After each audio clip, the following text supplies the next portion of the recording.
네, 여러분, 안녕하세요.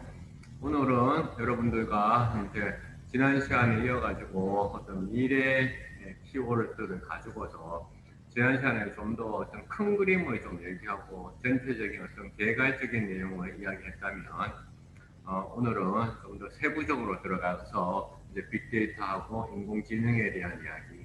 뭐 인공지능에 대해서는 제가 전문가는 사실 아니기 때문에 하지만 이제 인공지능이라는 거 하는 것이 이제 빅데이터를 먹고 살고 있죠. 그러니까 인공지능의 먹을거리가 뭐냐라고 얘기하면 우리가 이제 빅데이터죠.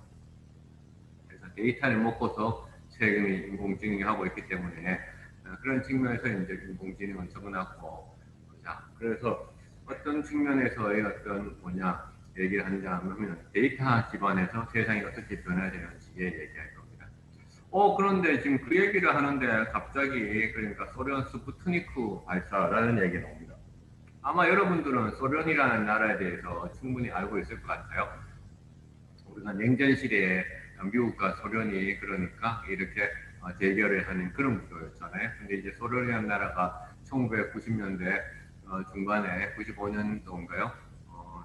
체제가 무너졌죠. 그러면서 지금의 러시아가 대부분의 소련을 차지하고 그다음에 다른 국가들로 이제 젖는 거죠. 소련의 붕괴와 함께 사실은 이제 우리 체제 경쟁에서 완전히 이제 이런 민주주의가 이겼는 거고 자본주의가 이겼는 것인데 당시에 얼마나 큰 일이 있었냐면 1957년도인데요. 미국과 소련이 경쟁하던 와중에 소련이 스푸트니크라고 하는 위성을 쏘아 올렸어요. 그러니까 미국의 뉴욕 타임즈가 대서식 특필을 했죠. 뭐라고요? 바로 소련이 이와 같은 위성을 쏘아 올려서 우리를 전체를 감시하고 있다. 그래서 우리 미국 사회는 혼란의 도가니에 빠지게 된 거죠. 그러면 미국도 뭔가를 해야 되잖아요. 그래서 나왔던 것이 무엇일까요? 하면 바로 인터넷이었어요. 인터넷. 그래서 미국은 소련의 스푸트니크 발사와 함께 미국을 어떻게 하면 보호할 것인가. 그래서 인터넷이라고 하는 새로운 통신 시스템을 만들었죠.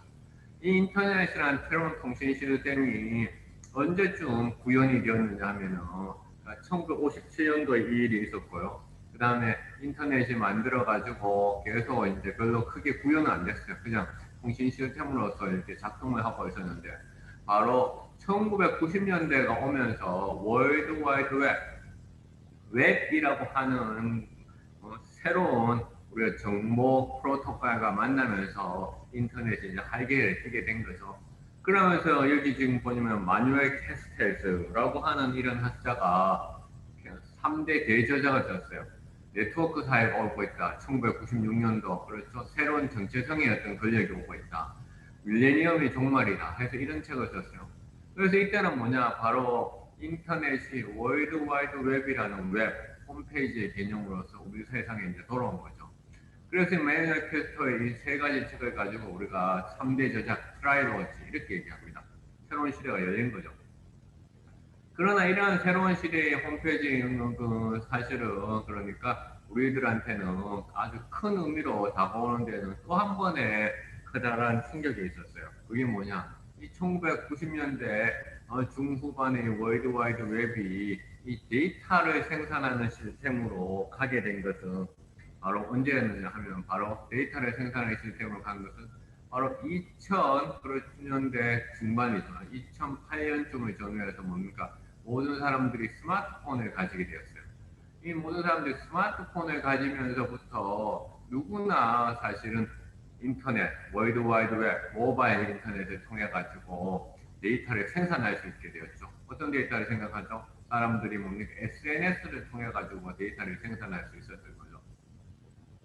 그러면서 데이터가 정말 이 인터넷을 통해 가지고 폭발적으로 성장하는 거예요. 그래서 우리가 빅데이터라는 이 용어의 빅이라고 하는 것은 데이터에 정말로 양이 많아졌다 과거보다 왜 2008년을 전후해서 사람들이 이 스마트폰을 통해서 SNS를 사용하면서부터 데이터를 엄청나게 많이 사용하면서 또한 데이터를 생산하게 된 거죠. 그래서 빅데이터를 우리가 흔히들 3V라고 하는데 데이터 양이 정말 많아졌고 데이터에 뭡니까? 다양성 데이터가 어떻게 여기 한번 보세요. 오디오도 있고요. 그 다음에 뭡니까? 비디오도 있고, 포스팅도 있고, 여러 가지 다양한 데이터에 나오죠. 또한 이 데이터가 쉴 새 없이 나오고 있어요, 지금요. 쉴 새 없죠. 여러분들 쉴 새 없이 오늘도 카톡을 받았고, 오늘도 여러분들 그래서 문자 메시지 쉴 새 없이 나오죠. 그래서 3V, 세 가지 V 다 해서. 그래서, 야, 데이터 이렇게 생산되니까 이것이 우리가 새로운 표현으로 해야 되겠다 해서 빅데이터라는 단어를 쓰게 된 거예요. 옥스퍼드 영어사전에서 2013년도에 빅데이터라는 단어를 등재를 했어요. 등재. 다시 말해서 옥스퍼드에서 이런 영어 단어도 우리가 필요하다가 해서 옥스퍼드 영어사전에서 등재를 할 정도였다라는 거죠. 2013년도. 이러면서 2013년이 되면서 우리는 정말로 빅데이터의 시대가 왔는 거죠. 그 다음에 이런 2013년도에 옥스퍼드에서 영어사전에 등재를 하면서 우리 한국에 책이 하나 번역됐어요. 어떤 책이냐면 옥스퍼드 인터넷 연구원, 옥스퍼드 인터넷 연구원. 여러분들 혹시 보셨는지 모르겠지만 전 세계에서 가장 유명한 인터넷 쪽의 연구원인데 옥스퍼드 인터넷 연구원의 아시아인으로서 내가 또 최초로 여기에서 그러니까 비지팅 방문 연구원에 했었어요. 옥스퍼드 인터넷 아시아인으로서 최초였어요. 정말 여기 방문 연구원 하기도 정말 어려운 큰 경쟁률을 써야지 방문 연구를 할 수 있는데, 그래서 옥스퍼드 인터넷 연구에 이 두 명의 유명한 교수가 썼는 책이 한국어로도 번역이 됐어요. 빅데이터. 그러면서 우리 이 빅데이터의 그 커다란 흐름이 한국 사회에 들어오게 된 거죠. 그래서 보면 2013년의 전후로 해서, 그렇죠? 2013년 이후로 해서 이 빅데이터라는 것은 완전히 새로운 그런 트렌드가 된 거고, 새로운 것은 메가 트렌드가 되어버렸어요. 메가 트렌드가 됐어요. 자, 그러면서 그게 이제 또 어떤 일이 있었냐면은, 우리 집 언어사 중에서 가장 가방끈이 길다, 소위 말해서 학력 수준이 높다라는 게 이 과학동화예요, 과학동화. 이 과학동화는 사실은 재밌는 것이 이제 여러분들 이공계 교수 분들이 이공계 교수들이 이제 좋은 이제 막 연구들을 많이 해서 학술지에다가 유명한 국제 학술지에 냈는데 이런 얘기합니다. 그러니까 야, 내가 아무리 유명한 국제 학술지에 냈는데도 집에 가면 우리 애들이 전혀 내가 중요한 걸 하고 있는지 모른다라고 얘기해요. 그런데 과학동화에 한 번이라도 잠깐 나오면 집에 가면 대접받는다라고 얘기합니다. 왜냐하면 애들이 과학동화에 나왔다 그러면 대부분의 아빠가 정말로 훌륭한 일을 한다는 걸 안다고 얘기하는데요. 우리가 2013년도에 옥스퍼드에서 영어사전에 등장하기 전에 2013년도에 옥스퍼드 인터넷 연구원에서 그와 같은 빅데이터라는 책이 이제 대중적인 책이 나오기 전에 2011년도에 무슨 일이 있었냐면은 전 세계에서 가장 유명한 학술지가 있었어요. 그 학술지가 뭐냐면 사이언스죠, 사이언스. 우리나라에서 사이언스에다 논문을 실으면 대통령 청와대에서 하한이 온다고 합니다. 그만큼 사이언스가 1년에 우리나라에서 50편 정도밖에 안 나옵니다. 근데 2011년도에 사이언스에서 빅데이터가 실제로 있고 빅데이터에 기반한 새로운 학문이 있다. 사이언스, 그러니까 사이언스로서 학문으로서 과학으로서의 어떤 빅데이터를 특별으로 다뤘어요. 그렇기 때문에 2001년 뒤에 2012년도에 바로 이 과학동화에서 뭐냐, 우리 한국의 빅데이터에 주목받는 연구들과 연구자들을 촉발시켜줘야 되겠다 해서 세상을 바꿀 빅데이터 5라고 이제 특집으로 다뤘어요. 전 세계적인 학술지 사이언스에서 2011년도에 다루니까. 여기 보면 이렇게 나와요. 경북 경산에 위치한 박한우 영남대 교수의 연구실에는 구석구석 컴퓨터가 숨어 있다. 연구원들이 쓰는 뭐 이렇게 해가지고 제 이제 당시에 그러니까 연구실을 방문을 해가지고 제가 하는 빅데이터 연구를 이제 소개가 됐어요. 당시에 또 이제 오바마, 지금은 이제 올해 내일 모레 이제 미국의 트럼프하고 오바마 대통령 당시 부통령이었던 바이든하고 대통령 선거가 있는데요. 이때 이제 제가 오바마 관계에 대해서 미국 이런 연구들도 하고 있어서 여하튼 제가 이제 소개가 됐어요. 그래서 뭐 원격이지만은 잠깐 제가 저에 대한 깨알 같은 자랑을 하고 가면 과학 동화에 이공계 교수도 아니고 문과 교수가 5번 이상 그냥 내가 소개가 됐어요. 5번 이상. 그래서 여러분 원격이지만은 지구할 것 같아서 깨알 같은 소개 잠깐 자랑을 잠깐 했어요. 그래서 당시에 2012년도에 이제 빅데이터라고 해가지고 이제 제 연구들이 이제 소개가 되었고, 당시에는 우리나라에는 이제 대통령 선거에 박근혜, 문재인, 안철수 이렇게 이제 나왔거든요. 여러분들 그래서 이제 나 같은 경우에는 이제 여러분들 페이스북에서 그다음에 트위터에서 지금은 또 인스타그램을 많이 쓰지만은 이제 페이스북, 트위터가 그때는 가장 그러니까 많이 쓰는 이제 소셜 미디어 SNS였죠. 그래서 대선 후보 안철수냐 문재인이냐 뭐 이런 얘기까지 하고 있었고, 그래서 이제 이런 데이터를 수집해서 이제 대통령 선거를 예측하기도 했고, 그래서 결국은 이제 안철수 후보가 그래서 사퇴했잖아요, 그렇죠? 그래서 당시 박근혜 후보하고 문재인 후보가 이렇게 했었죠. 그래서 이것도 내가 사실은 다 이제 그 선거 결과를 이제 다 맞추었고, 그래서 그런 일이 이제 또 과학동화에 이제 소개되기도 했었어요. 과학동화에 소개되기도 했었어요. 이 당시에 이제 우리가 빅데이터 하면 또 지금도 마찬가지지만 어떤 데이터를 주로 많이 쓰냐면 텍스트 데이터를 많이 씁니다. 텍스트 데이터. 이 텍스트 데이터를 우리가 특징은 이 텍스트 데이터는 사람들이 자기들이 생각하고 있는 그렇죠? 의견이라든가 그렇죠? 감정이라든가 정서적 감정 이런 사람들이 생각하는 자신의 그렇죠? 솔직한 그렇죠? 느낌들이 다 드러나 있어요. 그래서 이 텍스트 데이터를 통해 가지고 사람 주권자들이 사람들이 그런 생각하는 바를 이제 찾기도 했었죠. 자, 그래서 그런 이제 과학 동아리에 문과 교수로 5번 이상 출연한 유일한. 네. 자, 그러면 오늘 그 새로운 세상이 이제 열렸어요. 언제부터 열렸는 거죠? 바로 2010년을 전후해서 열린 거지. 2010년을 전후해서. 왜? 2008년도에 스마트폰이 나오고 2013년도에 옥스퍼드 영어사전에 빅데이터가 다 등재되고 2011년도에 전 세계인 학술지 사이언스가 이렇게 하고 과학동아에서 2012년도 하고 이런 거 다 총괄해서 얘기해 보면 2010년쯤 해서 전후로 해서 빅데이터라는 세상이 열렸어요. 그러면 이 빅데이터라는 것은 앞서 얘기했듯이 뭐에 기반하고 있다는 거예요. 뭐에 기반해서 인터넷, 월드와이드웹, 그게 모바일이든 아니면 데스크탑이든 이것을 통해서 사람들이 엄청나게 데이터를 생산할 수 하면서 데이터의 양이 많아지면서 또 데이터 양이 많아진 것뿐만 중요한 게 아니라 이 데이터를 처리할 수 있는 되게 비용들이 적어졌어요. 여러분들 예전에 예컨대 컴퓨터 하드웨어 사양이 예컨대 그렇죠 한 뭐 기가바이트 이런데 요새는 컴퓨터 하드 사양이 뭐 테라바이트 있는 단위 쓰고 있어 테라바이트. 우리가 10년 전에 테라바이트라는 회사도 있었어요. 회사 이름이 테라바이트야. 왜? 야, 테라바이트 세상이 언제 올 것인가? 정말 테라바이트 세상 정말 안 올 것 같아. 그래서 회사 이름을 테라바이트라는 거야.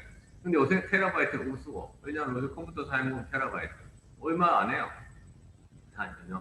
이렇게 이제 데이터 양이 많이 쌓으면서 그다음에 그 데이터를 처리할 수 있는 비용들도 많이 확 줄어들었죠. 그러면 특히나 이제 데이터들은 주로 어디에서 오느냐 요새는 방금 그 얘기했죠 월드와이드 웹에서 어떤 것이 일어나는지를 사람들이 수집하는 거예요. 막 사람들이 어떤 그렇게 포스팅들 수집하고 여러분들 사진 올리는 것도 수집하는 거예요. 웹에서 마이닝하고 있다. 마이닝이라고 하는 것이 웹에서 강구가 금을 캐듯이 데이터를 캐는 거예요. 그리고 나 같은 경우는 오늘도 지금 미국 대통령 선거에 대해서 웹에서 데이터를 막 캐다가 온 거예요. 컴퓨터 걸어놓고. 그냥 검색 정보는 뭐냐. 사람들이 궁금하면 뭐 합니까? 다음에 어디가 네이버에 가서 물어보죠. 다음에 가서 물어보죠. 구글에 가서 물어보죠. 검색하는 것이 사람들의 궁금증이잖아요. 그 사람들 호기심이죠. 사람들의 관심이죠. 제가 지금 여기 강의하고 있는 곳은 계명대학교 정책대학원인데 이게 그러니까 성서 캠퍼스에 있는지 대명동 캠퍼스에 있는지 뭐에 어떻게 알 수 있어요? 검색을 해봐야 되는 거죠. 이 검색 정보 중요하죠. 검색 정보. 검색 정보 지난 우리 대통령 선거에서도 한국에서도 그러니까 당시 후보였던 그렇죠. 문재인 그다음에 홍준표 뭐 유승민 이런 후보들이 있어요. 안철수 그렇죠. 각 지역마다 뭡니까 사람들이 검색하는 후보들이 많이 차이가 났어요. 특히나 홍준표 후보의 경우에는 영남 지역에서 사람들이 많이 검색했어요. 많이 검색했죠.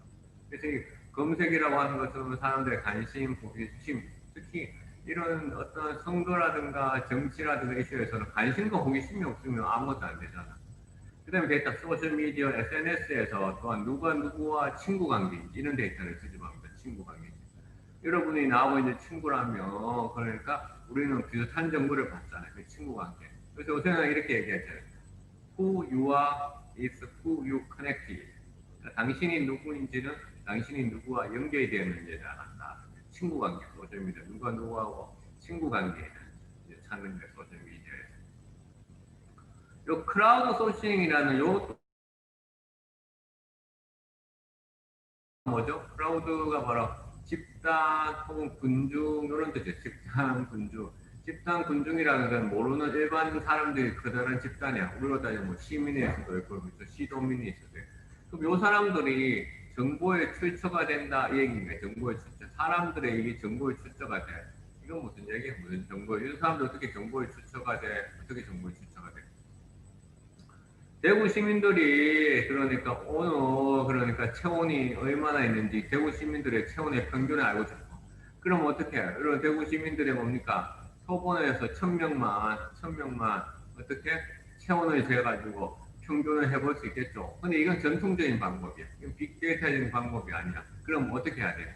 사람들한테 앱을 다 하나씩 모바일에다가 자기 스마트폰 깔라고 해. 그리고 어떻게 합니까? 각자가 대구 시민 각자가 뭡니까? 자발적으로 자기 체온을 각자의 체온을 측정해서 요 앱에다가 뭡니까? 체온을 입력을 해. 그러면 여러분은 어떻게 해요? 모바일에 입력되어 있는 그 체온들에 대해서 평균만 구하면 되죠. 그러면 1000명이 더 아니라 10,000명, 10만 명이 자기들의 각자의 체온을 모바일 앱에다 할 수도 있어. 다시 말해서 그 시민들이 바로 크라우드잖아. 크라우드가 어떻게 뭡니까? 소싱, 정보의 출처가 되는 거예요. 이게 그런 크라우드 소싱이에요. 요 단어가 정말로 빅데이터 시대에 그러니까 정보의 출처가 되는 거예요. 그래서 옥스포드 영어 사전에서 빅데이터라는 단어가 2013년에 등재되면서 같이 등재된 단어가 바로 요거야. 크라우드 소싱. 얼마나 중요해요. 이게 정말 빅데이터 시대인 거죠. 그래서 2013년에 옥스포드 영어 사전에 야 이거야말로 빅데이터 시대를 보여주는구나 해서 크라우드 소싱이라는 단어를 같이 연결했어요. 자, 또 하나 뭐냐. 예전에 신용카드 회사들은 뭐 먹고 살았어요, 여러분들. 신용카드 회사들은. 다 어떻게 뭐 먹고 살았어요. 거래 수수료를 먹고 살았어요. 지금도 거래 수수료 때문에 소상공인들이 힘들어 하잖아요. 근데 신용카드 회사들이 가만히 생각하니까 또 다른, 그렇죠? 수입원이 있었던 거야. 수입은 뭐냐. 사람들이 신용카드를 가지고 이렇게 결제를 하는 거 보면, 그 해당 지역에, 그 다음에 남자의 40대의 직장인의 소비 패턴이 나오잖아. 요 신용카드 요 데이터를 가지고서 판매하면 되겠다 싶은 거예요. 판매하면 되겠다. 그래서 신용카드 판매하기 시작하죠. 그래서 어떻게 합니까? 지자체에서도 막 판매를 하고, 우리 같은 교수들한테도 판매를 하고, 다른 그렇죠? 회사들. 그래서 요새는 신한카드뿐만 아니라 요새 이 카드 거래 데이터를 안 하는 데가 없어요. 카드 회사가. 이거 불과 10년도 되지 않았어요. 불과. 신한카드가 가장 먼저 시작했어. 그러면서 성공을 하자고 하니까 막 하는 거예요. 우리나라 사람들이 신용카드 몇 개 가지고 있어요? 평균 7개에서 8개의 신용카드 우리나라 사람들이 가지고 있다고 해요. 그 카드가 분석하면 다 나오는 거죠. 우리 작년에인가요? 매일신문하고, 그렇죠? 대구은행하고 협력해가지고, 대구은행에서 발행한 BC카드, 대구은행에서 발행한 BC카드의 거래 정보를 가지고도 대구의 상권들을 분석한 그런 특집 기사가 있었죠. 매일신문 시리즈로 나왔었죠. 시리즈로 나왔었죠. 자, 그래서 이 거래 데이터, 근데 이게 또 문제가 많아. 무슨 말이냐면, 이 지금 거래 데이터, 신용카드 거래 데이터에 비용이 그러니까 정확하게 되어 있지 않아요. 그렇다면 어떤 지자체는 그러니까 되게 비싸게, 몇 천만 원에 사고, 어떤 지자체는 뭐 몇 백만 원에 구매를 하고, 이렇다 보니까 이제 정부에서 행정안전부에서 이런 신용카드 데이터의 어떤 적절한 구매 금액을 좀 정하지 않은 이런 작업을 했었어요. 나도 이제 거기에 평가 위원으로 참가를 했었거든요. 그래서 이 거래 데이터 때문에 이 신용카드 회사들이 상당히 큰 재미를 보고 있어요. 그 다음은 뭡니까? 이제 모바일 신호 당장에 우리 코비드-19 코로나에 뭡니까? 역학조사 있어요. 모바일 신호 쓰자.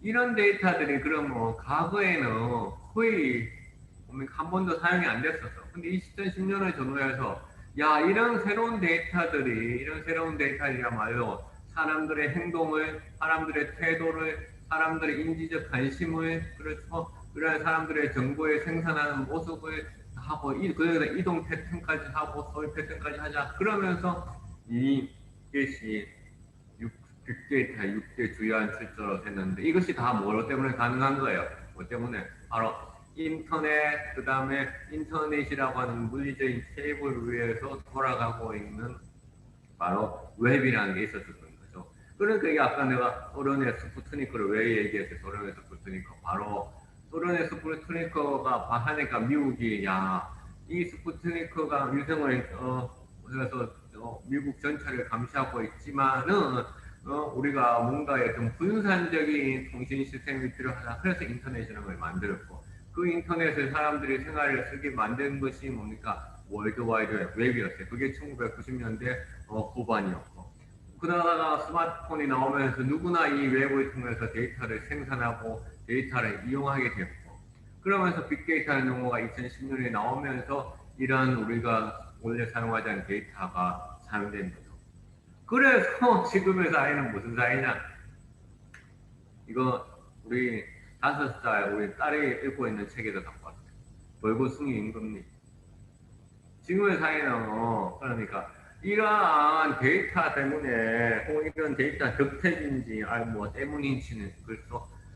우리는 누가 벌고숭이인지 다 아는 거예요. 그러니까 우리들의 모든 그렇죠 족적들 우리들이 내는 발자국 내가 지금 개명대 정책대학원에서 강의하고 있는지 그렇죠 어디에 있는지 어느 질문화 시간에 머물렀는지 내가 여기에서 그렇죠 어떠한 것에 뭡니까 내용을 하고 있는지 다 하는 이런 모든 것이 다 드러나는 이런 세상이 된 거예요. 벌거숭이 임금이 같은 세상. 바로 뭡니까 이런 투명성이 뭡니까 정말로 중요해지는 투명성이 높아지는 이런 사회가 되어가고 있어요. 투명성이 높아지는. 그래서 이 사회에서는 정말로 갈수록 어떻게 한 측면에서는 뭡니까? 이 투명성이 높아진다는 것은 긍정적인 거예요. 사실 장점이다. 그죠? 근데 이 투명성이 또 다른 한 뭐가 되는 거죠? 바로 감시사회가 되는 거죠. 감시사회가 되는 거죠. 자, 그래서 이 벌거숭이 임금님 같은 이런 사회가 우리가 되어가고 있어요. 코비드 19의 시대잖아요. 코비드 19의 시대는 한번 볼까요? 그럼 봐. 여기 봐. 지금 코비드19 사람들 가장 관심 있는 게 뭐죠? 백신이 언제 나올까 관심 있잖아요, 백신. 백신은 그냥 나오나요? 백신 그냥 아니죠. 연구자들이 계속 연구를 해야 나오잖아요, 백신은. 그럼 그러니까 이거는 사람들이, 연구자들이 코로나에 대해서 얼마만큼 연구를 하고 있는지의 흐름들을 쭉 보여주는 거예요. 그래서 최근까지 16만 865개 논문이 나왔고, 이 연구들을 했는 기관들이 15,000개였고, 국가가 184개의 국가대 이런 논문. 근데 보세요. 논문은 어디서 많이 나왔어요? 저자들을 보면. 당연히 미국에서 많이 나왔죠. 그 다음에 보세요. 그 다음에 또 중국에서도 많이 나왔다. 그래서 미국과 중국이 역시 지금 코로나 연구의 중심. 그 다음에 여기 뭐예요? 영국이네요. 영국이 좀 있죠. 그 다음에 이쪽에 좀 이제 유럽 국가들이 좀 있어요. 그래서 여봐. 그 연구의 분야는 다 메디칼이야, 메디칼. 이게 다 메디칼이야, 메디칼. 메디칼이고 엔지니어링이 조금밖에 없고요. 그래서 시기 한번 볼까? 시기 뭡니까? 우리 2020년 2월 달에 글로벌 팬데믹 했을 때 별로 없었어요, 연구가. 그런데 한번 보세요. 엄청나게 지금 증가를 하고 있죠. 증가하고 있죠. 엄청나게 증가를 하고 있죠. 그렇죠? 지금 이게 실제로 출판된 논문의 숫자예요. 엄청나게 증가를 하고 있다. 하나 더 오늘 실제 논문. 그러니까 그 다음에 가장 많이 여기 보세요. 지금 5월 해가지고 요즘 해가지고 본격적으로 증가를 하고 있다. 그렇죠? 자, 그래서 우리도 사실은 뭐냐 이런 데이터들이 일종의 그렇죠 방금 얘기했듯이 빅데이터 데이터를 어디 마이닝 어디서 마이닝해서 구글이라고 하는 데서 마이닝해 구글이란 검색이 하면 빅커리라고 해서 빅커리 여기서 이제 데이터를 수집해요. 자 이것도 뭐냐 구체적으로 설명하기는 그냥 사례로서 보여주는 겁니다. 내가 이제 최근에 했는 연구인데 우리 연구팀에서 했는 건데요. 빅데이터를 활용한 그러니까 코로나 바이러스 온라인 정보에 그러니까 그것도 인터넷에서 웹 마이닝을 한 거예요. 웹 마이닝. 그래서 각각의 국가들 이름이 나오죠. 국가들 이름이 나오죠. 미국, 유나이티드 스테이터스, 그다음에 영국, 유나이티드 킹덤, 그럼 그다음에 뭡니까? 예컨대 사우스 코리아 각 국가들에서 어떤 기관에서 코로나와 관계된 정보들을 많이 생산하는지를 한 거야. 그럴 때 보세요. 미국 보니까 가버먼트 정부하고 되게 선의 색깔이 진하죠. 오스트레일리아, 호주 가버먼트하고 색깔이 미국보다 더 진하죠. 호주는 가버먼트 영역에서 생산하는 정부가 미국보다는 많은 거야. 근데 뭐 미국도 물론 많죠. 한국은 뭐냐? 아카데믹에서 많이 생산했어. 근데 한국은 이제 온라인 정보인데 코로나와 관계된 영어 정보야, 영어 정보. 영어 정보다 보니까 한국처럼 비영어 국가학과는 조금은 그렇죠. 안 맞겠죠. 그걸 감안해야 돼. 영국은 보세요. 보건환경기구에서도 정보하고 아카데미 센터에서도 많이 했는데, 그렇죠? 그래서 각 국가마다 코로나와 관계되는 영어 정보를 온라인에서 얼마만큼 누가 어떤 기관들이 생산하는지 이렇게 보여주기도 하는 거예요. 그러면 그 정보들에는 어떤 내용들이 담겨져 있는지 이렇게 이제 또 보여주는 거죠. 호주가 많이 아까 생산했잖아요. 호주 같은 경우에는 이제 어떤 내용들이 있는지 이렇게 쭉 단어들을 가지고 보여주는 것이죠. 보육이라든가 모니터링이라든가. 미국 같은 경우에도 교육 얘기를 많이 하고 있다는 거죠. 싱가포르, 캐나다. 그래서 이런 방법을. 자, 우리가 이제 왜 이런 얘기를 하느냐 하면은, 그 다음에 아까 웹 마이닝이 되게 빅데이터의 중요한 출처 가운데 이제 한 개였잖아요. 빅데이터의 중요한 출처 가운데 하나니까. 또 하나는 아까 검색 얘기했어요. 검색. 사람들이 검색하는 것이 정보를 한다, 보여준다라고 했죠. 여러분들도 이제 여러분들 공무원이시잖아요. 공무원이시니까 내가 하는 분야에 사람들이 어떤 걸 관심 있는지 하기 위해서는 검색을 해보면 돼요. 그걸로 이제 책으로 했던 책이에요. 영어 책인데 번역이 되는데 한국말로는 모두 거짓말을 한다라고 하는 거예요. 이거 한번 보면 지금 이제 내일 모레가 트럼프하고 바이든의 선거인데 지난 선거에는 어땠습니까? 다들 클린턴, 그러니까 힐러리 클린턴이 이긴다고 얘기했었어. 우리 뉴욕 타임즈 여론조사인데 힐러리 클린턴이 이길 확률 85%예요. 트럼프가 이게 15%. 근데 선거 결과는 어떻게 합니까? 트럼프가 이겼잖아요. 지난 선거에서. 그렇죠? 뉴욕 타임즈에서. 근데 검색 정보를 보니까 그 당시에 사람들 뭘 검색했는가 봤더니 어떠냐. 인종차별주의적이고 백인과 관계되는 거 있잖아요. 그런 걸 검색했는 검색률하고 트럼프를 지지했는 이 주하고 공화당 예비선거에서 트럼프를 지지했는하고 그러니까 결과가 유사하게 나온 거야. 그 사람들이 인종차별적이고 그 다음에 백인 우월주의적이고 그런 걸 검색했는 주하고 그 다음에 트럼프를 지지했는 것도 예상되는 그런 사람도 일치한 거예요. 그래서 인종차별적 검색률 여기 나와 있잖아요. 인종차별적 검색률. 그렇죠? 자, 그러니까 검색 데이터가 되게 중요해요. 자, 그런데 또 하나 이제 이거는 뭐냐? 신용카드 이야기 하려고 그래, 신용카드. 신용카드 얘기를 왜 하나 앞서 얘기했죠. 신용카드 회사에서 스스로 말고도 엄청난 지금 새로운 출처를 받았어요. 그런데 이 신용카드에서 데이터를 보면서 이렇게 또 보니까 갑자기 그러니까 금요일날 주말 직전이죠. 주말 직전에 저녁 퇴근 시간에 이 맥주하고 기저귀를 같이 사는 사람들이 특히 남자들이 특히 20대 후반에서부터 30대 그리고 후반까지 그러니까 남자들이 기저귀와 그러니까 맥주를 사는 사람들이 많아진 거예요. 그러면 이 데이터를 보고 왜 그렇지라고 어떻게 하는 뭡니까? 분석이 돼야 되잖아. 그래서 분석을 할 수 있는 것이 바로 여러분들의 능력이 돼야 되는 거죠. 여러분들 공무원이니까. 그런 데이터를 봐. 예컨대 신용카드에서 무슨 회사에서 지자체로 데이터를 사잖아. 근데 그러니까 하였는데 이렇게 생각하면 수가 있겠죠. 근데 이렇게 생각하면 말이 안 되는 거죠. 그래서 말이 안 되는 거예요. 근데 잘못 생각하면 그래서 애기가 맥주 마시겠구나 라고 생각. 이렇게 생각할 수 있어. 이 사람은 그렇죠. 파티를 하고 있구나. 그렇죠. 성인들이 기저귀 차고도. 그래서 혹은 그러니까 이 아기를 안고 있으면서 기저귀를 사고 맥주를 차는 이런 그림을 하나 보면서 정말 그 데이터를 보면서 어떤 생각을 해야 돼요? 어떤 이 데이터를 보면서 어떤 생각을 해야 되냐면은 이 20대 후반에서 30대 후반에 이 아빠가 금요일 날 퇴근하면서 집에서 와이프가 주말 동안 쓰는 기저귀를 사가지고 와라 라고 얘기하니까 기저귀를 사면서 자기도 뭔가 자기 물건을 하나 사는 거죠. 맥주를 하나 사는 거죠. 맥주를 하나 사는 거죠. 맥주를 하나 사.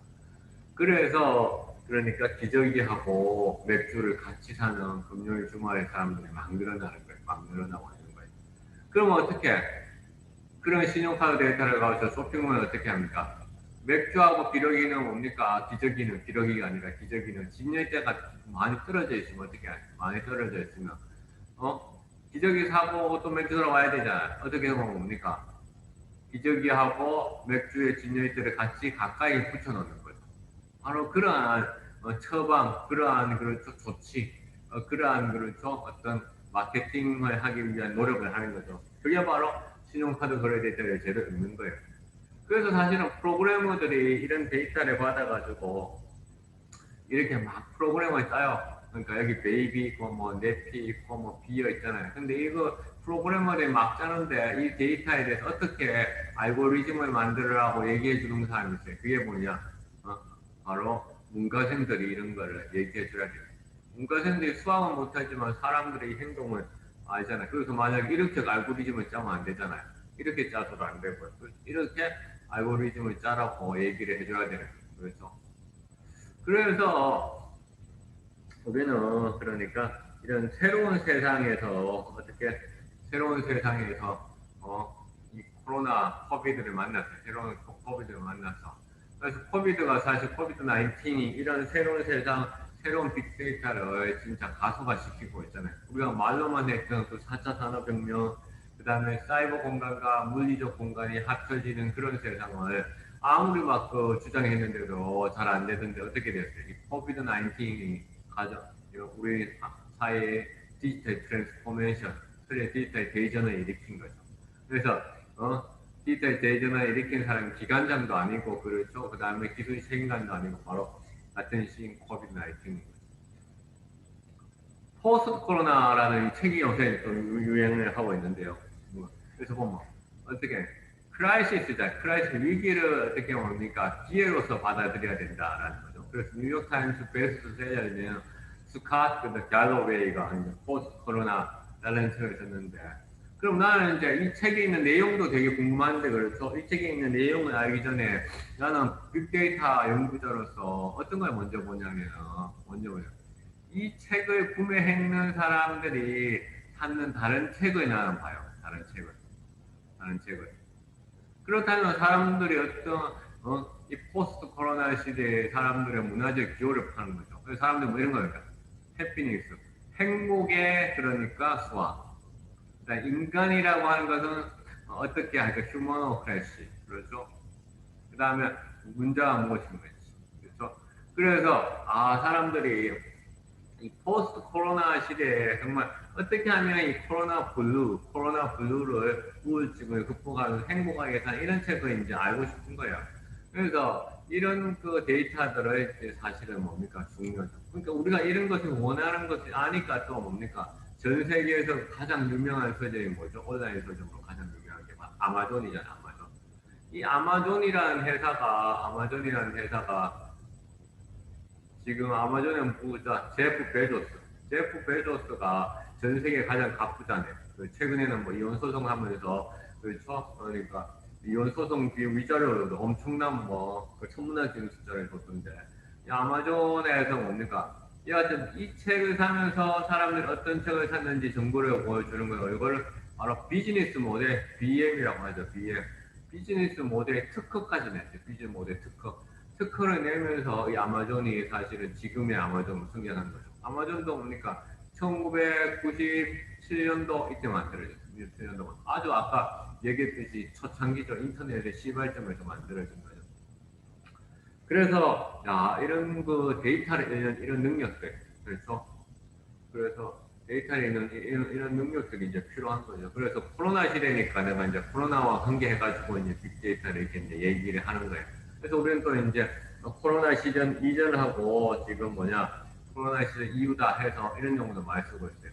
비포 코로나, 애프터 코로나. 그래서 BC&AC. and 이건 누가 얘기했냐면은 토마스 프리드만이라고 하는 또 베스트셀러, 지구는 평평하다 이런 책을 쓴 사람이죠. 토마스 프리드만이라는 언론이 이제 뉴욕타임스는 칼럼에서 이런 이야기가 나오게 됐었어요.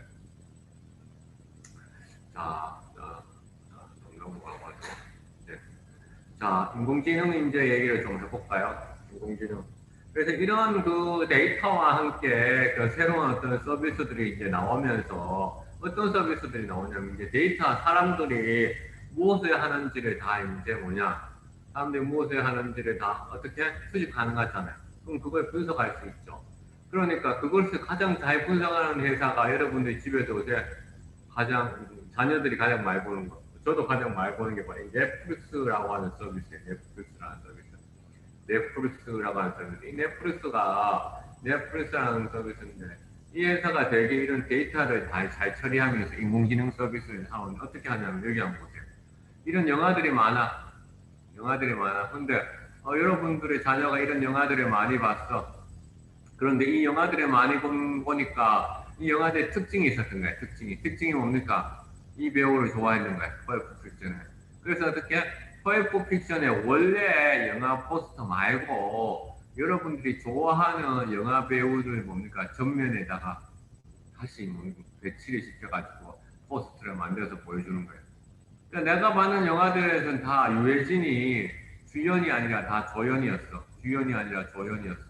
그런데 내가 좋아하는 유해진은 조연이라도 영화 포스터에 중심에 나왔으면 좋겠다 하니까 이 넷플릭스라는 회사가 내가 좋아하는 배우가 조연이더라도 어떻게 영화 포스터에 중심에 나올 수 있도록 해가지고 다시 서비스해요. 그러니까 사람들이 그 영화를 보는 거예요. 보세요. 펄프 픽션 같은 영화인데 뭡니까? 나오는 인물이 틀리죠? 왜 틀립니까? 여러분들이 받는 영화들 중에서 공통적인 영화 배우를 찾아내서 맞춤화된 그런 포스터를 만들어주는 거예요. 누가? 넷플릭스가. 바로 넷플릭스가 이러한 데이터에 기반해서 맥락적으로 이미지들을 뭡니까? 맞춤화시키는 그런 인공지능 서비스들을 만들어내는 거죠. 자, 그렇게 이제 그런 인공지능들이 이제 만들어지면서 우리는 그러니까 어떤 새로운 어떤 그렇죠 맞춤화된 정책들도 만들 수 있는 그런 가능성이 커지는 거죠. 가능성이 커진다라는 것을 이제 얘기할 수 있을 것 같아요. 그래서 여러분들도 그런 것을 실제로 또 여러분들도 할 수가 있어요. 실제로 그런 데이터들을 누구나 사실은 다 이제 수집해서 이제 할 수가 있는 거죠. 그래서 그 사례를 뭐 잠깐만 또 이제 얘기를 하면 네이버에 가면 네이버 데이터랩이라고 하는 곳이 이제 있어요. 여러분들 뭐 네이버 데이터랩 공개된 거예요. 네이버 데이터랩에 누구나 들어갈 수 있어요. 그래서 사람들이 신용카드를 어디에서 썼을까? 그래서 음식점 업종에서 사람들이 신용카드 어떻게 썼을까 본 거예요. 보니까 2019년도 8월, 2020년도 그렇죠 나왔죠. 2020년도 여기 보세요. 우리 코로나가 막 시작됐을 때 엄청나게 음식점에서 신용카드 쓰는 게 확 줄어들었죠. 그러다가 서서히 증가했어. 그러다가 그렇죠. 약간 침체기에 있다가 최근에 다시 2차 유행이 있었잖아요. 2차 유행하니까 어떻게 보니까 다시 음식점 안 가는 거죠. 이렇게 이제 확 들어요. 그래서 이런 그 음식점 업종, 그다음 지역 교조는 서울에 왔는데 지역 교조도 여러분들 이제 다 해볼 수가 있어요. 다 해볼 수. 이런 그 새로운 어떤 그 데이터의 출처들을 이용을 해서 여러분들이 그러니까 정책이라든가 그래서 새로운 사업들을 이제 만들어낼 수 있다라고 생각합니다. 그래서 정책이나 새로운 사업들을 만들어내고 또 기업의 입장에서는 이러한 새로운 것들을 만들어내기 위해서 이제 최근에는 아마존에서는 이런 것도 만들었잖아요. 사람들이 코로나 시대니까 신용카드 주고받는 것조차도 위험할 수 있다. 그래서 어떤 데 가니까 신용카드 결제하고 나가지고 막 이렇게 소독약 해가지고 막 닦아가지고 주더라고요. 프랜차이즈 커피숍이라든가. 그러니까 뭐 여기는 여기 사람들 손바닥 가지고 결제할 수 있는 시스템을 아까 얘기했던 아마존이라는 회사에서도 만들었습니다. 그래서 아직 본격적으로 확산되지는 않았는데 그래서 이 코로나 시대에 이러한 그렇죠 새로운 또 서비스들도 이제 나오고 있는 거죠. 네, 10분 동안 또 잘 또 쉬었나요? 계속해서 이제 그 2부를 또 시작을 하도록 하겠습니다.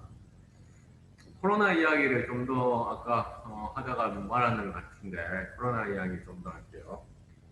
그러니까 이제 K방역 해가지고 우리가 사실 많이 지금 알려져 있잖아요. K방역. 근데 이 얘기가 사실은 어떻게 이제 나오게 됐느냐 하면은, 빌 게이츠가 이제 마이크로소프트를 창시했는 사람이잖아요. 빌 게이츠. 근데 빌 게이츠가 이제 마이크로소프트 창시하고 이제 그 은퇴했잖아요. 리타이어. 은퇴를 하고 나서 그러니까 자기의 재산을 가지고 재단을 만들었어. 공익재단을 만들었는데 이 재단이 바이러스와 이런 전염병을 그러니까 해결하기 위한 그런 공익재단이에요. 그런데다가 이제 빌 게이츠가 이제 그 TED라고 얘기하죠. TED, 테크놀로지, 엔터테인먼트, 디자인. 그래서 테드라고 하는 대중 강연 프로그램이 있어요. 미국에서 시작했는 건데 대구에서도 이제 테드 해가지고 테드 X80이랑 그러니까 테드가 미국에서 시작했는데 글로벌하게 이제 퍼져나가다 보니까 각 지역 단위에서 테드 행사를 하자 해서 뭐 테드 X라고 이름을 붙여가 X라는 건 보통 독립적이다 이런 뜻이거든요. 테드 X. 그 다음에 그 해당 지역을 이름을 해서 그래서 대구에서도 테드 X80이라고 해서 그런 행사를 했었죠. 게임 같은 자랑 하나 하면 대구에서 이 테드라는 행사 테드 X80을 처음으로 만든 사람이 이제 제가 만들었거든요. 그래서 이 테드의 강연에서 2년 전에 빌 게이츠가 이 앞으로의 세상에서 가장 무서운 것은 뭐냐 바이러스하고 그 다음에 이런 싸움 전염병과의 싸움이다. 그래서 자기가 은퇴하고 나가지고 자기의 많은 재산을 들여서 바이러스와 전염병과 싸우는 공익재단을 만들었다라고 2년 전에 강의를 했어요. 테드에서 대중 강의를 했는데 지금 어떻게 됐어요? 코로나가 터졌잖아요. 그래서 이 빌 게이츠가 엄청나게 유명해진 거예요. 빌 게이츠가. 그래서 이 테드 그 회사에서 테드 회사 그 포럼을 만드는 대중강의실을 만든 사무국에 있는 직원하고 그 다음에 크리스 앤더슨이라고 해가지고 테드라는 프로그램을 만드는데 결정적 역할을 했는 그러니까 저널리스트예요. 크리스 앤더슨. 그래서 이는 사무국이고 크리스 앤더슨이 테드라는 프로그램을 만들었다라고 얘기할 수 있는데 그래서 세 명이서 이렇게 뭐냐 다시 코로나 시대에 어떻게 할 것인가라고 빌 게이츠하고 이제 이번에는 만나가지고 지금 못하잖아요. 만나가 못하니까 이 테드를 어떻게 원격 테드를 한 거야. 온라인 테드 한 거야. 지금 우리가 이제 수업, 강의, 그 다음에 세미나 하듯이 온라인 원격 테드를 한 거야. 여기에서 빌 게이츠가 뭐 얘기했냐면, 야, 한국 봐라. 한국이 정말로 잘했는데, 그래서 한국이 지금 뭐냐, 이렇게 코로나에 안전하다. 근데 한국이 두 개를 잘했다. 두 개를 잘했기 때문에 한국이 뭐냐 이렇게 엑스트림 셧다운 그랬죠. 그러니까 완전한 어떤 봉쇄를 하지 않을 수도 있었다. 하실 필요가 없었다. 뭘 잘했길래 한국은 바로 대규모로 그러니까 검사 그렇죠. 대규모로 검사 대규모 검사를 너무나 잘했다. 사실은 이제 국가가 비용을 들여서 하는 검사잖아요. 그 대규모로 이렇게 검사를 해는 맥시브 테스트 잘했다.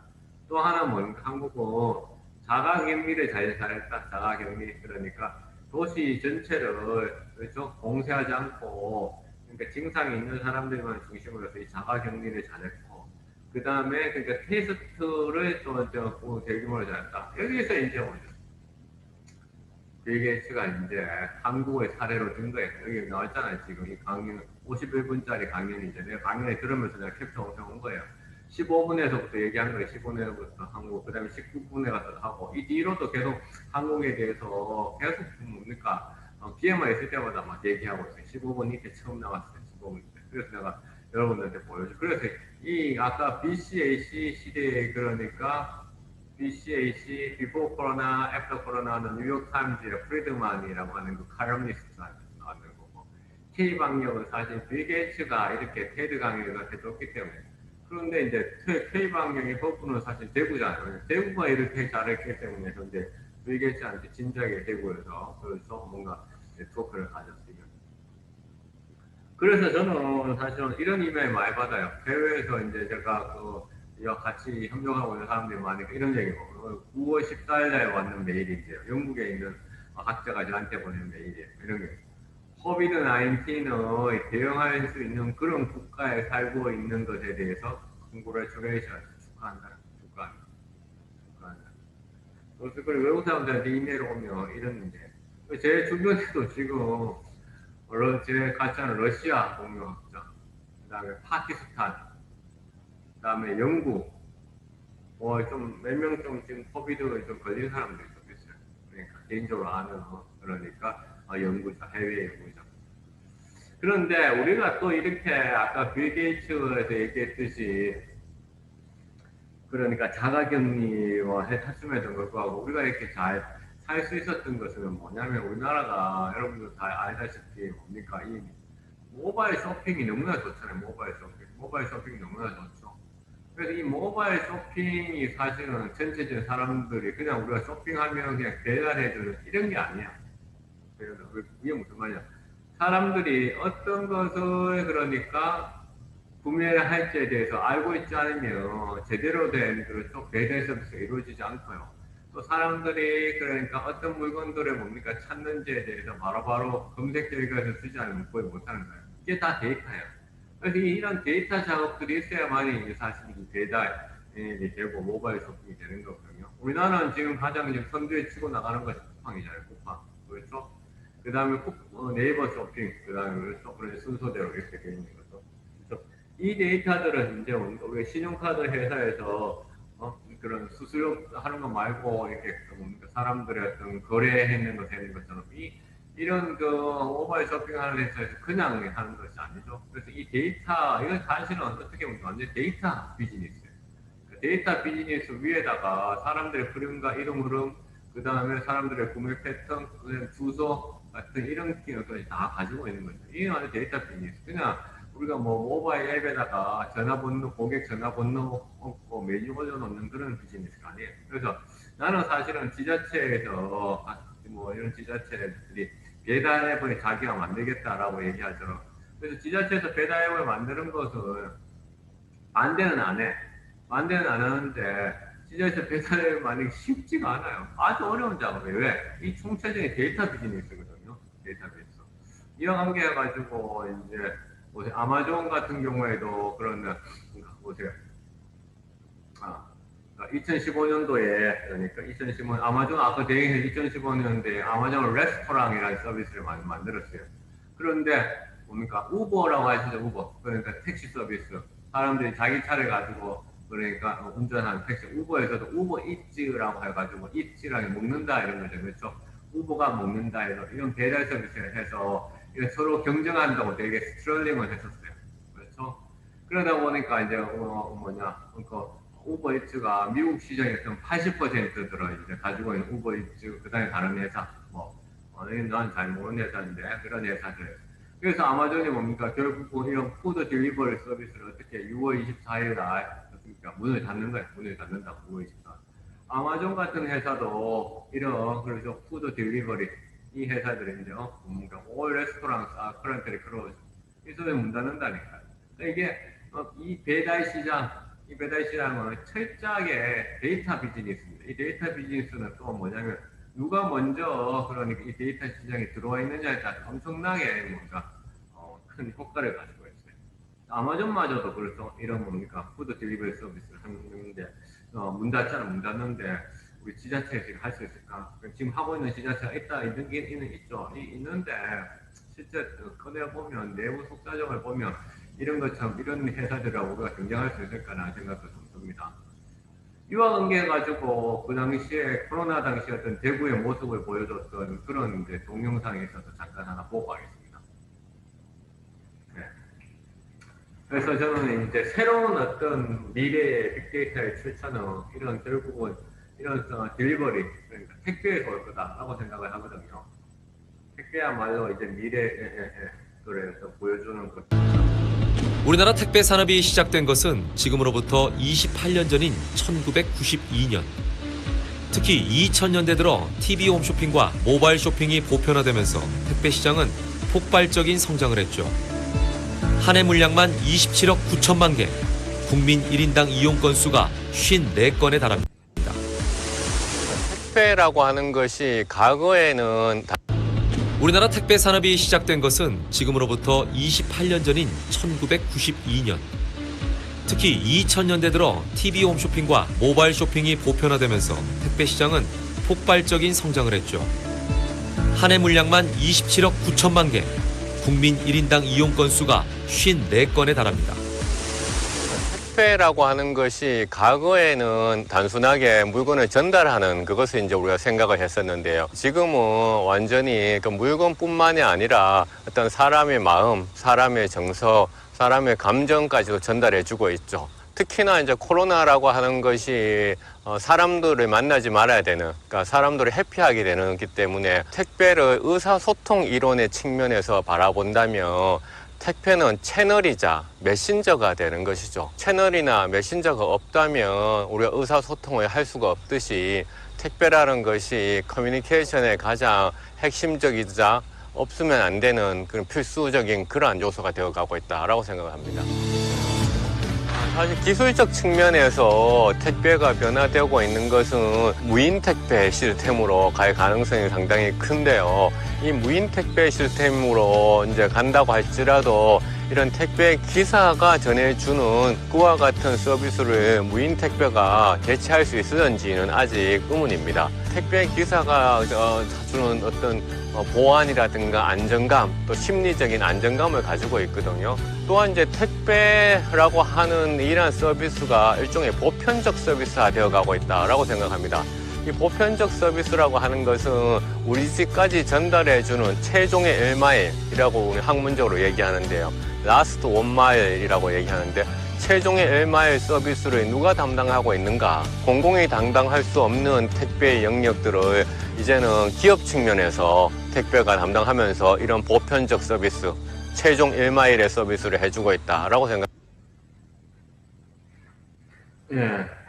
그래서 이제 이 택배라고 하는 것이, 그러니까 나는 이제 미래의 어떤 포탈적인 어떤 비즈니스, 그 산업의, 그러니까 데이터 비즈니스 보여주는 거라고 생각을 하고, 사실 그렇기 때문에 이제 우리가 이 여기서 나오는 이 데이터가 결국은 그러니까 우리 그 도시 전체를 작동하는 그런 것을 다 보여줄 수 있다라고 생각합니다.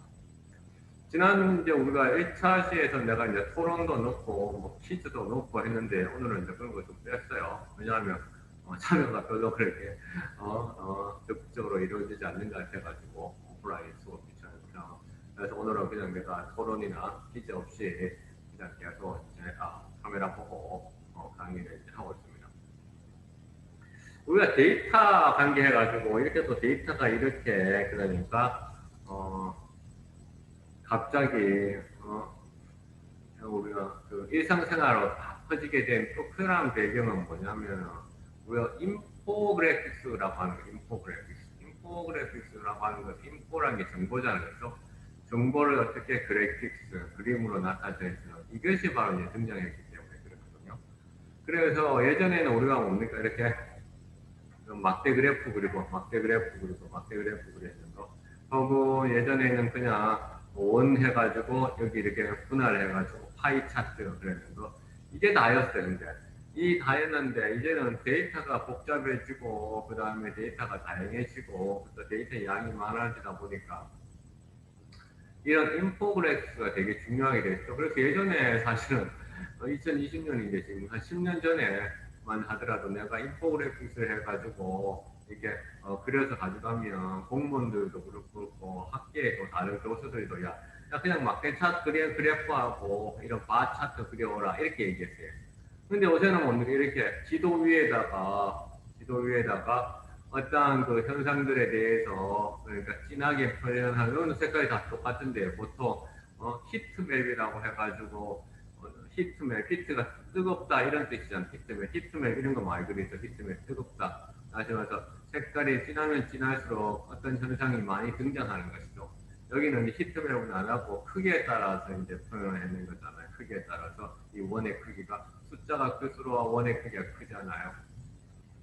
그래서 이런 그 인포그래픽스가 또한 빅데이터 시대의 가장 큰 특징 가운데 하나예요. 그래서 우리가 아까 3V, 빅데이터 3V 얘기했을 때 데이터의 양, 볼륨, 그다음에 데이터의 생산하는 그 속도, 벨로시티, 그냥 데이터 다양하다, 버라이어티, 4V 얘기했네, 버라이어티. 데이터 그만큼 복잡하다 했을 때 얘기했어요. 복잡하다 얘기했거든요. 거기다 우리 하나 V를 더하면 비주얼리제이션을 넣습니다. 비주얼리제이션. 데이터 시각화인데 이 코로나 관계가 이렇게 시각화를 하나 가져와 봤을 때 데이터 시각화가 이렇게 중요하고 히트맵 만드는 게 중요하고 요새는 이런 거 뭐 디자이너한테 맡기는 게 아니에요. 디자이너한테 맡기는 게 아니라 이런 걸 만들어주는 또 툴들이 있어요. 그래서 수업 시간에 나도 이제 문과생들이지만은 이런 걸 다 가르치거든요. 근데 여기 지금 또 보다 보니까 그래. 대구, 경북은 같이 묶어놨어. 다른 데는 다 지자체별로 이제 따로 해놨는데 강주, 전북, 전남 해놨잖아.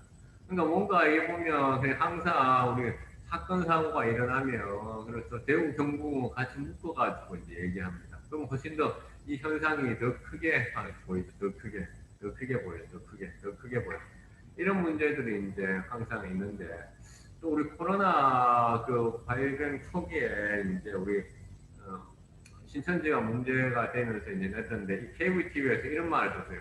서초구 상륙한 대구 코로나. 그래서 내가 이걸 보고서 이제 어떤 정보학과 교수지만 정말로 이런 표현을 어떻게 쓰냐. 서초구 상륙한 대구 코로나. 그래서 이제 이런 문제들에 대해서 그러니까 문제 제기를 좀 해서 우리가 이 데이터 자체 남기는 데이터 사실 온라인에서 남기는 이런 데이터 자체도 좀 바꿔야 되겠다 싶어가지고 매일신문에 그냥 급히 기고를 했어요. 기고. 그래서 매일신문 인쇄본에도 안 시키고 지면에 안 실렸어요. 온라인에만 실렸어요. 그래서 대구를 도구로 이용하지 마라라는 지면이 아니라 온라인에만 기고를 했는데 무려 댓글이 600개, 댓글이 300개, 그 다음에 그러니까 좋아요 600개, 그 다음에 네이버에서 조회수가 11만, 거의 뭐 매일신문 역사상, 그 다음에 지방신문 역사상, 중앙언론도 기고가 지면도 아니고 온라인의 기고가 조회수 11만을 기록했어. 이 여기에서 내가 이런 얘기를 했죠. 이런 빅데이터 시가타에서도 대구를 그러니까 이렇게 폄하하고 그 다음에 언론에서의 어떤 이런 표현들도 대구를 이렇게 폄하하고 있다. 그래서 이제 이 기고가 랭킹 뉴스 1등까지 올려놨어. 그래서 여기서 한 발이 더 나와가지고 그러면 데이터의 측면에서는 그럼 제가 대구에 대해서 어떻게 이야기를 하고 있을까 해가지고 코로나19의 발생 초기에 대구 경북에 대해서 뉴스들이 어떻게 하고 있는지. 그래서 KBS, 그 다음에 MBC, 그 다음에 SBS, 그 다음에 YTN 이런 통신사 를 가지고서 그래서 이런 데이터는 어디서 수집했습니까? 라고 묻죠. 여러분도 궁금한 거잖아요. 그죠? 빅카인즈라고 언론지등재단에서 운영하는 데이터 시스템이 있어요. 빅카인즈.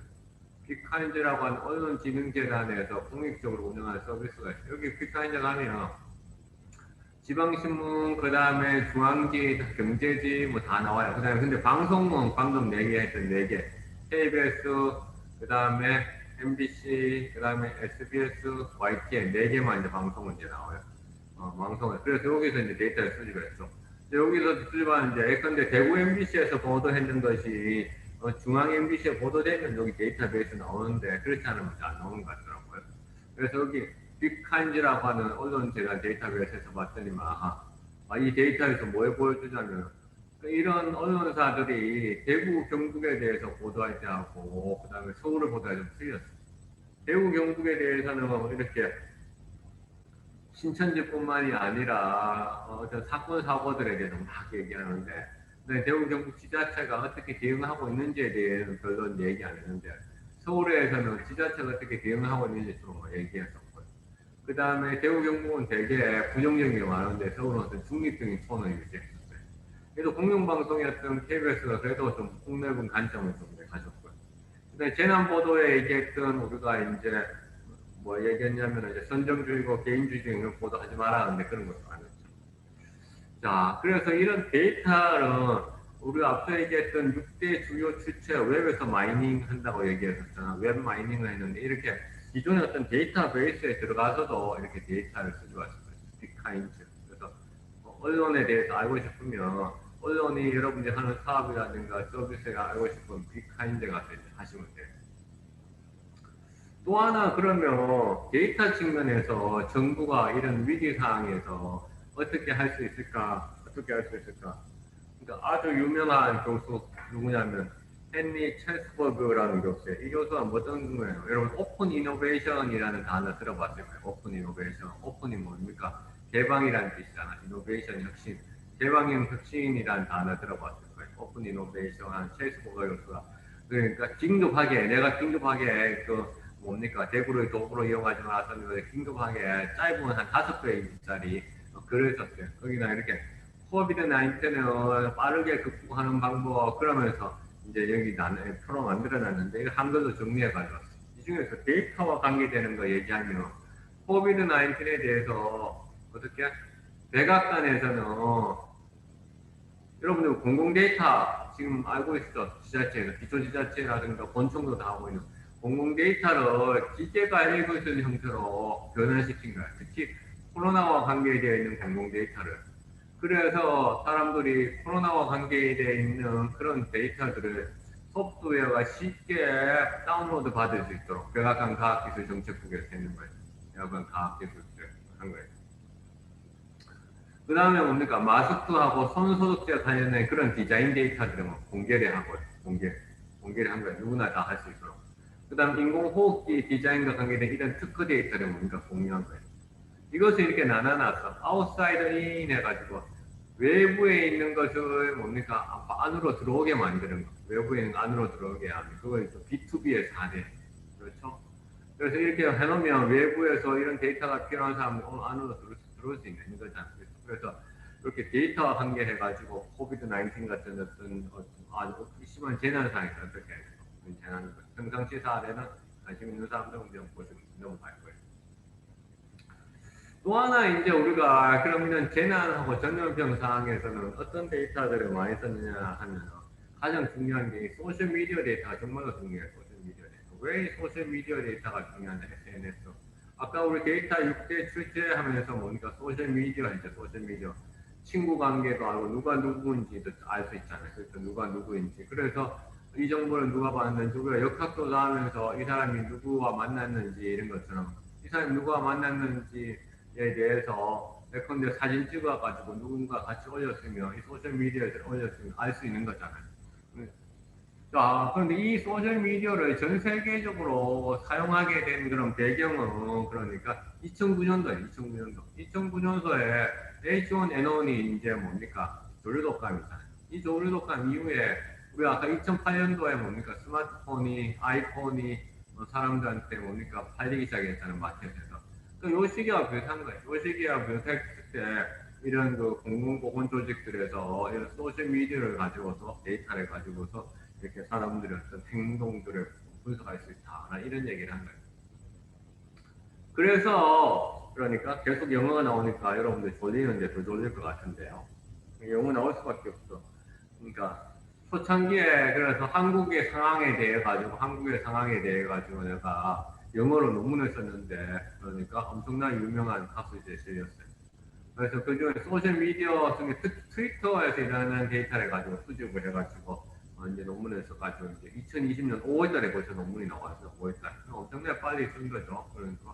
그래서 뭘 했느냐고 하면 트위터에서 코로나 바이러스라고 하는 그런 뭡니까 뉴스, 코로나19라고 하는 뉴스, 그다음에 대구 관계되는 뉴스 다 한글로 다 한글이에요. 지금 영어 논문을 쓰다 보니까 영어로 되는 신천지라고 하는 뉴스. 그래서 소셜 미디어에서 코로나 바이러스에 관계된 뉴스, 코로나19에 관한 뉴스, 그다음에 대구에 관한 뉴스, 그다음에 신천지에 관한 뉴스. 근데 소셜 미디어에서 사람들이 정말로 막 정보를 퍼나르는 것은 대구에 관한 거, 신천지에 관한 것보다는 다 코로나 바이러스하고 코로나 관계 뉴스인데 훨씬 더 사람들이 더 많이 풀어서 나누고 있었어요. 그다음에 코로나 바이러스하고 코로나 19에 관한 뉴스들은 아까 누가 친구인가처럼 서로 간에 막 연결이 이렇게 촘촘하면서 하나 얘기하면 막 이게 막 퍼지는 이런 구조들을 가지고 있었어요. 이런 구조들을 가지고 있어요. 그래서 기성 언론에서 아까 데이터가 뭡니까? 대구 얘기 많이 했는 것 같은데 소셜 미디어에서는 대구보다 신천지에 대한 얘기를 많이 해요. 그리고 또 하나는 이제 우리가 그 코로나 할 때 이걸 보면서 이제 어떤 거 이제 생각을 하냐면은 사람들이 결국은 처음에는 되게 힘들어 하는데 적응해 가더라는 거예요. 이거는 이제 전 세계에서 사람들이 소셜 미디어에 올리는 코로나 관계되는 그런 내용들을 감성 분석하는 거예요. 정서를 해보니까 3개의 시기를 했어. 그러니까 이 코로나 바이러스가 터졌을 때, 그 다음에 전 세계적인 팬데믹이 되었을 때, N2, 그 다음에 팬데믹 이후, 그래서 여기 봤더니 보세요. 긍정적인 거, 파저티브한 거, 부정적인 거, 네거티브한 거. 파저티브한 것이 뭡니까? 사람들이 전 세계에 관심이 됐을 때 조금 증가하고, 그 다음에 뭡니까? 팬데믹 이후에는 뭡니까? 좀 더 증가하죠. 부정적인 거는 뭐 2.8에서, 그 다음에 팬데믹에서 팍 증가했다가 다시 떨어졌어, 오히려. 떨어졌어. 이게 무슨 얘기죠? 사람들이 이런 새로운, 그렇죠? 현상에 대해서 적응해 나가는 거예요. 적응해 나가는 거예요. 그래서 팬데믹 됐을 때는 되게 막 부정적으로 팍 올라갔다가 오히려 그러니까 적응해 나가는 거예요. 그래서 긍정적인 거 하고 부정적인 거의 감성사의 차이가 뭐죠? 팬데믹 때팍 올라갔다가 이제는 팍 줄어드는 거죠. 줄어드는 거예요. 그래서 결국은 우리는 이렇게 새로운 세상에 이렇게 뭡니까? 적응해 가는 이런 시스템에 갈 수 있는 거예요. 이거는 앞에 이것도 이제 내가 했는 연구였어요. 여기 보면 한국과학이라고 되어 있죠. 한국과학 되어 있죠. 한국과학 되어 있고요. 그 다음에 이건 아직 너무 심사받고 있는 거예요. 심사받고요. 이거는 이제 우리 혁신 도시에 있는 그러니까 있는 곳이죠. 교육학술정보원. 교육학술정보원의 보고서로 나왔어요. 내가 연구팀에서 했는 거죠. 온라인 계약을 이제 둘러싸고 있을 때 사람들이 보면 그 사람들이 계약 전, 계약 시점, 계약 후 보세요. 긍정어, 부정어 줄어들었다가 긍정어, 부정 같이 증가하고 있죠. 그 다음에 여기도 본격 수업 보면 긍정어 이렇게 그러니까 부정어 이렇게 되고 있어요. 그래서 사람들이 결국 어떤 새로운 어떤 시스템에 대해서 이제 적응해 간다는 거예요. 적응해. 우리는 이제 이런 적응해 가는 세상이 되어가고 있는 거예요. 적응해 가고 있어요. 여기도 보면 이제 코비드 19에 대해서 사람들이 이제 SNS, 비즈니스 SNS라고 하는 링크드인의 사람들이 뭡니까? 포스팅 올렸는 거 한번 보면, 포스팅 올렸는 거 보면 2월달에 터지고 나서 이렇게 막 증가를 했단 말이에요. 3월달까지. 그러다가 뭡니까? 갈수록 뭡니까? 줄어들고 이제 더 이상 코로나에 대해 얘기하는 게 지겹다는 지겨워. 왜냐하면 이제 일상이 됐으니까 일상에 대해서 이제 지겨운 거죠.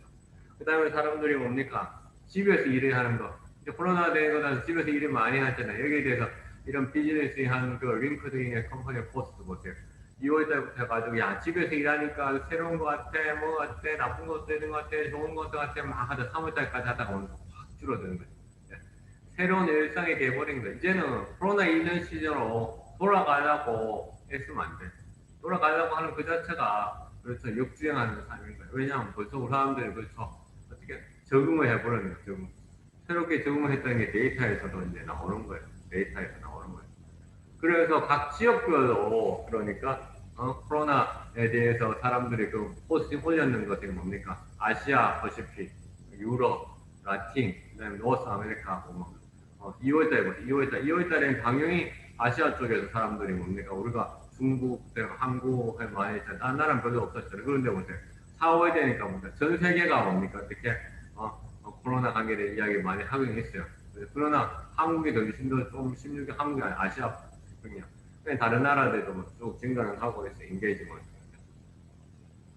집에서 일을 하는 거, 집에서 일을 하는 거에 대해서는 한국, 아시아나 퍼시픽 국가들에서 훨씬 더 그러니까 관심도가 많아져. 그럼 여기에서 어떤 새로운 정책 서비스가 뭡니까? IT 솔루션들이 나와야 되는 거죠. 집에서 일을 하는 그런 IT 솔루션들이 되게 각광받을 수 있는 거죠. IT 솔루션들이 각광받을 수 있는 그런 거는 이제 할 수 있고 그런 것을 지원하는 그런 정책들이 만들어져야 돼요. 그런 것을 지원하는 정책들. 자, 또 하나 이제 우리 데이터로서부터 되게 이제 궁금한 게 이제 뭐냐면은 결국은 사람들이 어떻게 이제 이동하는지에 그거거든요. 사람들이 어떻게 이동하는지의 문제인데, 그럼 사람들이 이동하는 이거는 앞서 얘기했듯이 우리가 모바일 데이터를 가지고서 이제 주파수를 가지고도 할 수 있어, 주파수. 이 주파수를 가지고서도 할 수 있다고 얘기했어요. 근데 주파수 데이터가 약간 문제가 있어. 기지국에 어떤 중복으로 막 접속하는 이런 문제도 있고요. 주파수도 있어. 그래서 이 여기 지금 구글에서 있는 이 구글에서 나온 데이터인데 이 데이터는 크라우드 소싱이야. 크라우드 소싱. 아까 크라우드 소싱 제가 뭐라고 얘기했어요. 사람들이 자기가 스스로 데이터에 어떻게 정보원이 되는 거라고 얘기했잖아요. 여러분들 핸드폰 가지고 있죠. 폰 아이폰하고 그다음에 안드로이드 폰이 있잖아요. 근데 아이폰은 안 되는데 안드로이드 폰은 여러분 위치 추적이라고 하는 게 위치 추적. 위치 추적이라는데 오늘 하면 이 위치 추적 데이터가 구글도 전송됩니다. 구글도 전송돼. 구글도 전송돼. 그러면 구글이 뭡니까? 여러분들이 다 크라우드잖아요. 그래서 하나의 집단이잖아요. 사람들 집단. 그러면 이 데이터를 가지고서 구글이 이 데이터를 줬는 사람들은 어떻게 움직이는지에 대해서 이렇게 보고서를 쓰는 거야. 코로나19뿐만 아니라 구글이 계속 그런 보고서를 써요. 그래 쓰면 예컨대 한 달에 한 번씩 구글이 뭡니까? 나한테 이메일을 보내요. 이번 달은 얼마만큼 많이 걸었는지, 버스는 몇 번 탔는지, 새로운 장소 어떻게 방문했는지. 그래서 안드로이드 폰에 위치 추적 기능하고 이것을 구글한테 보내기에 자기가 동의를 하면 구글이 이런 크라우드 소싱의 방법으로 데이터를 수집합니다. 그래서 내가 구글이 수집한 데이터를 공개하는 곳에 가서 서울 수도권에까지 가죠. 왜냐하면 이제 구글은 전 세계 거에 다 보여주는데 한국은 서울 수도권으로 데이터만 공개해놨더라고요. 안타깝게도. 그래서 이게 여기 2020년도 가장 최근 게 9월달까지 데이터, 9월 11일. 근데 이때가 또 중요하잖아요. 왜냐하면 제2차 유행이었어요. 제2차 유행. 제2차 유행이 지금까지 오고 있는 거잖아요. 그렇죠?